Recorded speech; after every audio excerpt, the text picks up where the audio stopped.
Today we're ranking fantasy anime where healers aren't side characters crying in the back, but absolute menaces breaking worlds, ruining villains' plans, and reminding everyone that healing magic is secretly the scariest power in anime history. Kicking off with number 10, Redo of Healer.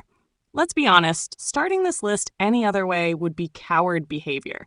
Redo of Healer is controversial, uncomfortable, and absolutely not for everyone. But when it comes to overpowered healers, Keiaru is built different. This man takes healing magic and turns it into reality-warping revenge DLC. He doesn't just heal wounds, he rewrites bodies, memories, and entire timelines like he's editing a corrupted save file. The fantasy world here is dark, grimy, and full of villains who deserve way worse than they get, which is probably why people either hate watch or can't look away. The anime constantly pushes boundaries, sometimes way too far, but you can't deny the power system is fascinating. Healing becomes a weapon, a curse, and psychological warfare all in one. Is it messy? Yes. Is it excessive? Absolutely. But as an example of a healer snapping and saying, yeah, I'm the final boss now, this show earns its spot, even if you watch it with one eyebrow permanently raised. Sliding to number 9, The Great Cleric. The Great Cleric feels like what happens when a normal salaryman respawns and decides, I'm not dying broke again. Lucio starts off squishy, clueless, and allergic to danger, but don't let that fool you. His healing grind is relentless. This man treats holy magic like a gym membership, and eventually it pays off. What makes him fun isn't flashy destruction, but how methodical he becomes. He studies healing, purification, stamina, and survival like it's a medical degree with monsters as patients. The world respects healers, but also exploits them, which adds tension and realism. Luciel getting stronger feels earned, not handed out by some glowing goddess cheat menu. The pacing is chill, sometimes slow, but that's part of the charm. You're watching a healer become cracked through discipline, not destiny. It's not explosive hype, but it's satisfying. Grounded power growth that sneaks up on you, and suddenly he's tankier than half the frontline fighters. Landing on number 8, Healer Girl. Now this one catches people off guard. Healer Girl looks soft, colorful, and musical, but don't sleep on it. This anime reimagines healing as literal magic through song, and somehow makes it work without feeling corny. These girls aren't just singing for vibes, they're restoring bodies, stabilizing patients, and dealing with pressure like real medical professionals. The overpowered aspect comes from precision, harmony, and emotional control rather than raw stats. When they mess up, people suffer. When they sync perfectly, miracles happen. It's refreshing to see healing treated as an art form instead of a spell spammed in the background. The show balances cute moments with serious responsibility, and the world building quietly sells the idea that healers are essential pillars of society. No explosions, no blood-soaked revenge arcs, just disciplined magical medicine with emotional weight. It's wholesome, different, and surprisingly intense when it needs to be. Proof that overpowered doesn't always mean violent. Looking at number 7, Wise Man's Grandchild. This anime said, what if everyone is strong, but the healer is still ridiculous? Shin is the obvious monster here, but the supporting cast doesn't slack either. Healing magic in Wise Man's Grandchild is fast, efficient, and borderline broken. Limbs, fixed. Fatal injuries, minor inconvenience. The show treats healing like modern healthcare mixed with cheat codes, and honestly, it's kind of refreshing.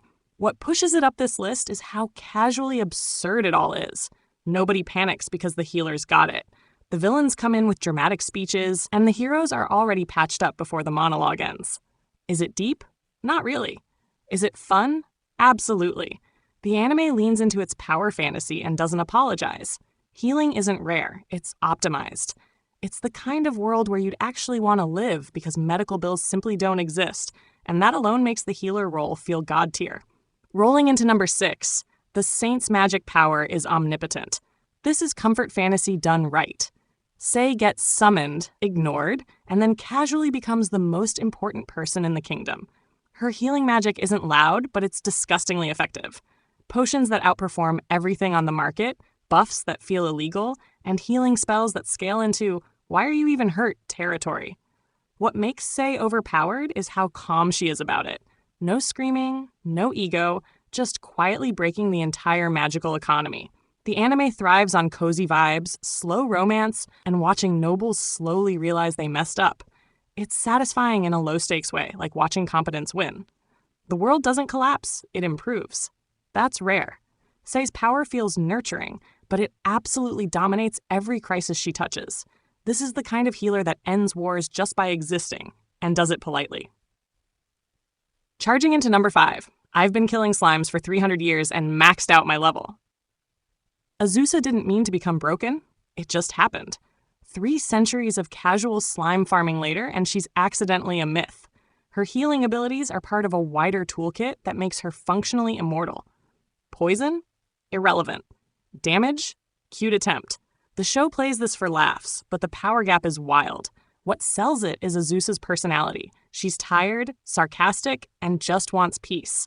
Yet the world keeps throwing problems at her that she solves in seconds. Healing here is less dramatic and more like background maintenance for an unstoppable being.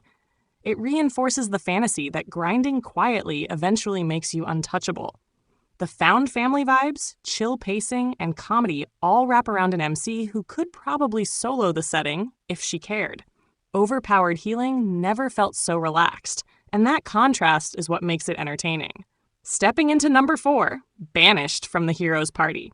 Red's healing skills aren't flashy, but they're practical, efficient, and rooted in real survival. This anime flips the usual trope by showing what happens when support roles are undervalued.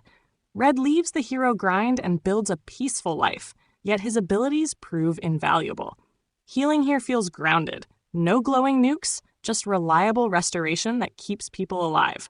What makes it overpowered is context.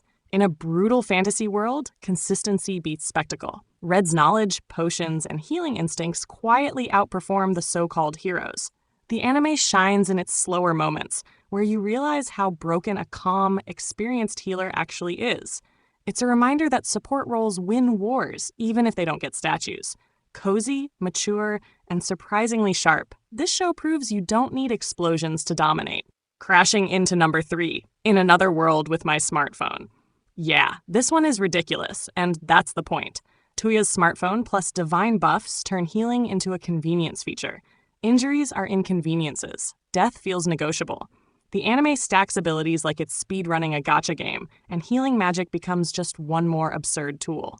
Is it balanced? Not even close. Is it fun? If you accept the chaos, yes. The world bends around Tuya's comfort, and healing magic removes all tension in the most unapologetic way. This show knows exactly what it is. A power fantasy with zero shame. But trust me, number 3, it'll mess with your head in the best way possible because nothing matters and everything works. And sometimes that's exactly the vibe you want. Approaching number 2, Mushoku Tensei, Jobless Reincarnation. Healing in Mushoku Tensei feels real, dangerous, and earned.